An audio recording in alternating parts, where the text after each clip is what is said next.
Olá, tudo bem?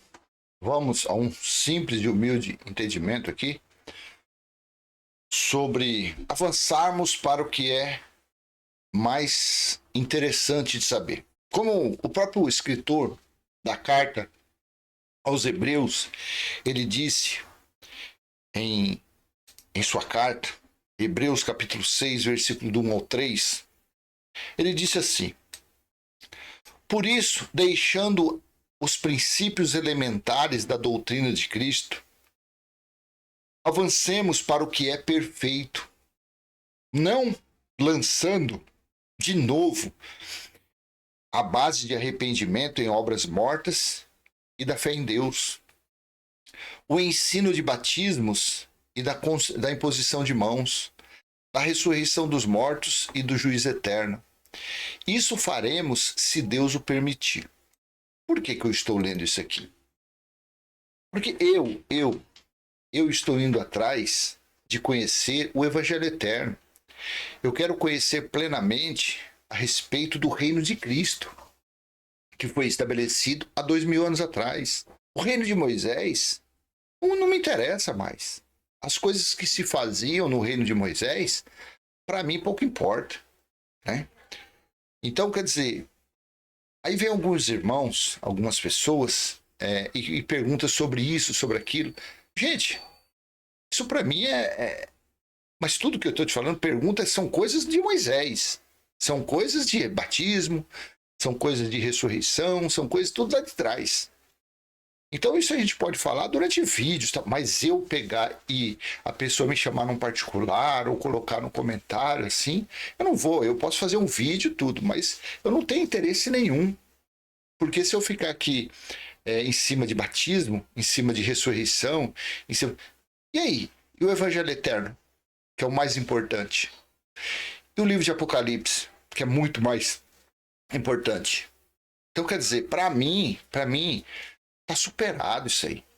Isso, há 2000 anos atrás, provavelmente lá em 68, o escritor aqui estava falando que para ele estava superado isso daí. Batismo, ressurreição, juízo final, isso já tinha superado há 2000 anos, vai fazer, gente. Daqui a alguns anos completar-se-á 2000 anos. Então, se ele falou isso, que ele já não interessava mais a respeito desses assuntos, desses princípios elementares, muito menos sou eu. Eu leio, claro, eu leio tudo, eu leio a Bíblia, eu leio de Gênesis até Apocalipse. Para mim, eu leio. Mas o que mais me interessa é conhecer o reino de Cristo, é conhecer o dia do Senhor, é realmente entender por que a nação de Israel foi julgada. Porque como que o reino de Cristo pode agir em nós, ou como nós podemos viver no reino de Cristo. Isso para mim é fundamental. É isso que me interessa. É isso que eu estou buscando. É isso que eu estou querendo entender. Realmente como é viver no reino de Cristo, que foi estabelecido há 2000 anos. Porque viver no reino de Moisés, a gente sabe como que é. A gente sabe que é a mente religiosa. A gente sabe que são as coisas que são feitas dentro desses albergues chamados igrejas. É tudo Moisés. Então, são obras de Moisés. Tudo isso. Então, quando a pessoa pergunta para mim, fulano, meu parente, meu vizinho, gostaria que explicasse mais sobre a ressurreição. Para, gente. Porque ele não acredita. Não acredita? Então fala para ele viver feliz no que ele acredita. Ele acredita no quê? Na ressurreição? Ele acredita no arrebatamento? Ele acredita que as pessoas sairão voando? Deixa ele, fala para ele, seja feliz, não perca tempo nisso não. Dando murro em ponta de faca. Não fica fazendo isso não perca seu tempo. Procure a minha Bíblia, ler o Apocalipse. Procure lá, vai atrás de Apocalipse 1:10, vai atrás daquilo, vai atrás de Apocalipse capítulo 11, versículo 15 ao 17, vai entender por que Daniel falou lá em Daniel 7, versículo 9, 10, 13, 14 e versículo 27 a respeito do reino de Cristo, a respeito do julgamento de Deus. Isso que interessa. Isso que torna uma pessoa com a mente amadurecida. Isso que torna uma pessoa sábia nas escrituras, é você conhecer isso. Porque sobre batismo, qualquer sinagoga, qualquer cópia frajuta de sinagoga, chamada igreja, eles falam sobre isso. Sobre dízimo, qualquer um fala. Sobre buscar Deus em templo, qualquer um fala. Mas eles não buscam o entender, o caminhar em sentido de conhecer o perfeito, quando o perfeito veio. E esse perfeito foi Cristo, quando Cristo veio, por que Cristo veio, né? Por que aconteceu o juízo, por que os 12 discípulos, o que representavam os 12 discípulos para o grande juízo do dia do Senhor. É isso que você deve procurar avançar no seu conhecimento. Claro, a minha opinião é essa, mas se de repente você do outro lado quer ficar descobrindo sobre batismo, descobrindo sobre como Maria, mãe de Jesus, se foi, se você quer saber quantos milhões de metros cúbicos de água tinha no Rio Jordão, fique à vontade, a sua fé é essa, é isso que você quer saber, é isso que você quer descobrir, fique à vontade. Que tamanho, quantos quilogramas tinha a pomba que pousou sobre o Jesus de Nazaré? É isso que você quer? Fique à vontade. Ah, não, mas eu quero saber quem foi aquele diabo que tentou Jesus. Fique à vontade, seja firme nessa fé. Mas o nosso canal é Limpos pelo Evangelho Eterno. A nossa consciência nós estamos buscando a transparência do reino de Cristo estabelecido em cada um de nós. Né? Qual foi o sentido real, né, do fim do reino de Moisés? Então, gente, isso aqui é só um comentário rápido, um comentário bem sucinto a respeito de repente, alguém entrar no comentário e pedir. Agora, quando você entra no comentário e fala, eu quero saber mais do dia do Senhor. Aí a gente fica alegre. Olha, eu quero saber mais a respeito do reino de Cristo. Vamos buscar entender isso, porque o resto são todas obras mortas. Batismo, obra morta, não existe mais.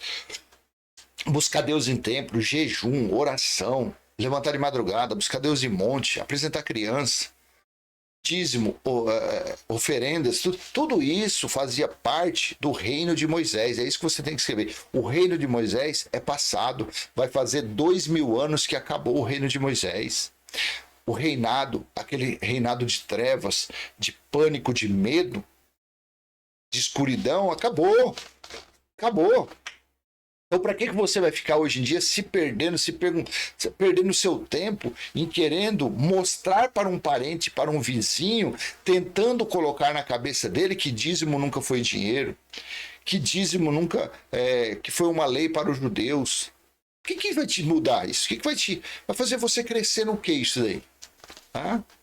Vai fazer, sabe o quê? Você quer ficar afastado do conhecimento do reino de Cristo estabelecido. Você vai ficar afastado de onde realmente está o templo de Deus espiritual.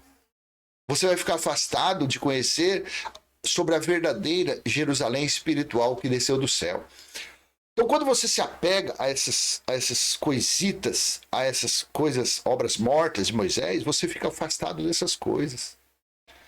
Então, vamos ser pessoas maduras, vamos deixar a religiosidade de lado, vamos deixar essas práticas de lado.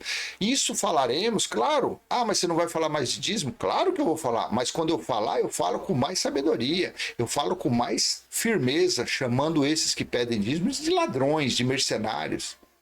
Chamando esses que praticam o batismo nas águas de verdadeiros profanadores, de verdadeiros praticantes de obras mortas, obras de trevas. Quando a gente tiver que falar, a gente vai falar desse jeito, falar com coragem, com ousadia. Mas o que nós devemos avançar sempre é entender. Esse é o diferencial de uma pessoa madura realmente. Nos dias de Paulo, uma pessoa madura era aqueles que estavam conhecendo Cristo, é aqueles que estavam sendo uns verdadeiros cristãos. Então isso era ser maduro nos dias de Paulo. Mas o que é ser maduro no dia de hoje é saber que até a pregação de Paulo, que até os ensinamentos de Paulo é coisa do passado. Porque Paulo veio anunciar o favor imerecido. Paulo aguardava a vinda de Cristo. Paulo aguardava o toque da sétima e última trombeta. Mas e você do outro lado? Você já buscou esse conhecimento? Você buscou o porquê que nós não estamos mais na graça pregada por Paulo? É isso que você tem que buscar. É isso que te interessa. Dane-se o seu vizinho, dane-se o seu parente que está atrás de saber de batismo, que quer saber sobre oração, sobre pomba-gira, sobre tranca-rua. Deixa ele lá, abraçado com isso. Chega nele e fala assim, ó, eu quero falar do evangelho eterno, te interessa? Ah, não, eu quero saber sobre por que a pomba-gira manifesta na minha filha. Eu quero falar sobre o dia do Senhor, te interessa? Ah, não, eu quero falar sobre a ressurreição dos mortos. Não, eu quero falar sobre o reino de Cristo estabelecido. Como é, como foi, como o que é viver.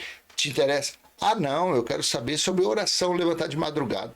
Ó, fulano, sabe de uma coisa? Seja feliz no que você quer saber, vai aí para dentro dessas sinagogas, dessas chamadas igrejas, e aí eles falam nisso 24 horas por dia, porque eles não têm outro assunto a não ser isso. Mas eu estou procurando ser uma pessoa madura no reino de Cristo, entender o reino estabelecido de Deus, que foi as promessas aos servos e profetas. Foi a grande pregação de Jesus de Nazaré para os judeus, que o reino de Deus estava próximo. Foi a grande pregação de Paulo aos gentios, que o reino de Deus estava próximo. Então eu quero saber desse reino de Deus que se cumpriu, vai fazer 2000 anos. Então isso para mim é o que interessa. O resto é resto. Ah, mas isso é um conselho seu? Claro que não. Isso é apenas uma opinião. Isso é apenas o que eu acho que você, para não arrumar confusão com a pessoa, porque não adianta, gente, não adianta você querer explicar o reino de Deus para uma pessoa que está no reino de Moisés, ela não vai entender. Não vai ser de uma hora para outra. Para ela é muito alimento, para ela é um alimento muito forte. Como que pode? Porque quando você vem falar do reino de Deus, você está passando por cima da graça pregada por Paulo. A pessoa não conseguiu nem entender a graça pregada por Paulo. Já pensou para entender o evangelho eterno? Já pensou? Se coloca no lugar dela. A pessoa está lá vivendo antes da cruz. A pessoa está praticando obras antes da cruz. A pessoa está lá no deserto, lá no Egito, lá quando os hebreus foram tirados da escravidão. As pessoas estão lá ainda. A cabeça de um religioso está lá, atrás de Páscoa, atrás de oração, atrás de idolatria, atrás de patuás, de mandingas. Eles estão. Você imagine a distância que está do Egito, do deserto. Você imagina até chegar em Paulo. E as pessoas não entenderam nem a pregação de Paulo, nem o favor imerecido que Paulo pregou. Você imagina? Imagina uma pessoa dessa entender o dia do Senhor. Imagina uma pessoa dessa entender Apocalipse 11, 15 a 17, quando Cristo passou a reinar, quando o reino de Cristo realmente passou a existir. Né? Quando Paulo falou lá em 1 Coríntios 15, né? Quando Cristo entregar o reino ao Pai, né? Está escrito dessa forma aí. Ou seja, quando ele, como vencedor, que foi na primeira parte, lá na cruz, e depois como vencedor durante o juízo final, durante o dia do Senhor, e aí o reino começou a ser, ele começou a reinar. A pessoa, a distância de uma pessoa para isso? Pessoa a distância de um teólogo, de um pregador, de um mercenário, até o entendimento desse? É muito longo, é muito distante. Muitas léguas, né? Então eu vou deixar essa pequena reflexão a você e já digo, se foi útil, faz isso, porque o aplicativo ele precisa desses feitos para que o nosso canal venha crescer ainda mais e para que passagens que a gente fala aqui sobre a Bíblia seja distribuído a mais pessoas. Curte aí, ó. Comenta, compartilha, se inscreve, ativa o sininho e vamos em frente. Eu vou em frente, eu, Cláudio Mendes, eu estou indo atrás de conhecer o reino estabelecido, o reino de Cristo. Eu estou cada vez mais interessado em conhecer o juízo de Deus, que já aconteceu há 2000 anos, que não era nem para estarmos falando mais a respeito disso. Isso é coisa ultrapassada. Mas é a atualização que nós devemos ter nos dias de hoje. É sobre isso. Batismo, comer pão e beber suco, buscar Deus em tempo, isso aí acabou, isso aí não tem nem, isso não faz nem, para mim não tem graça nenhuma, gente. Vou ser sincero, claro que eu posso vamos fazer um vídeo aqui sobre batismo, mas isso não tem graça. Sabe, você ficar perdendo tempo com obras que não existem mais. Perdendo tempo falando de um reinado que não existe mais. É o reinado de Moisés. Então não tem mais sentido falar sobre isso, não tem mais graça. A gente não se empolga mais. Eu não me empolgo de falar sobre isso. Eu não me empolgo em falar sobre a graça pregada por Paulo. Não tenho empolgação nenhuma. Agora, quando fala do dia do Senhor, quando fala do reino de Cristo, quando você vai lá nas profecias e você vê, olha aqui, ó, essa profecia, você vai para o Apocalipse, se cumpriu. Jesus falando, olha, sobre a colheita do fim dos tempos, aí você vai lá para o Apocalipse, está lá. Jesus falou, olha, quanto ao dia e a hora, quando você vai lá, olha, chegou o dia, a hora, o mês e o ano, foram soltos 4 anjos que representavam. Jesus disse em Lucas 11 e Mateus 23 que aquela geração seria responsabilizada desde a morte de Abel até Zacarias. Aí quando você vai lá no Apocalipse, você vê o julgamento daqueles que mataram profetas, discípulos, que derramou o sangue de santos. Aí você vê o cumprimento. Isso é o que dá gosto, isso que nos alegra fazer vídeo. É falado sobre isso. Aí você vai lá, você pega um simples versículo que Paulo falou. Olha, vocês estão sendo formados para serem morada de Deus. Aí você vai lá para Apocalipse 21, versículo 3. Olha aqui. Eis o tabernáculo de Deus com os homens, onde o próprio Deus está. Quando você lê isso, você fala, meu Deus, olha que maravilha. Isso é um crescimento maduro. Isso é o que interessa para Cláudio Mendes aprender. É isso. Para trás, é tudo coisa de menino. É tudo coisa de principiante. É tudo coisa de principiante? Não. É tudo coisa de trevas, é tudo obra morta, é tudo coisa sem sentido. Tá bom? Então eu vou deixar essa mensagem para você. Espero que você tenha um excelente resto de domingo e que você venha ter uma semana cheia das provisões do Criador que está aí em você. Cheio de coisas maravilhosas na sua vida, partindo do reino de Cristo que está aí em você. Tá bom? É isso que você deve acreditar. Passou disso é religiosidade. Um abraço, um aperto de mão. Até a próxima. Tchau, tchau.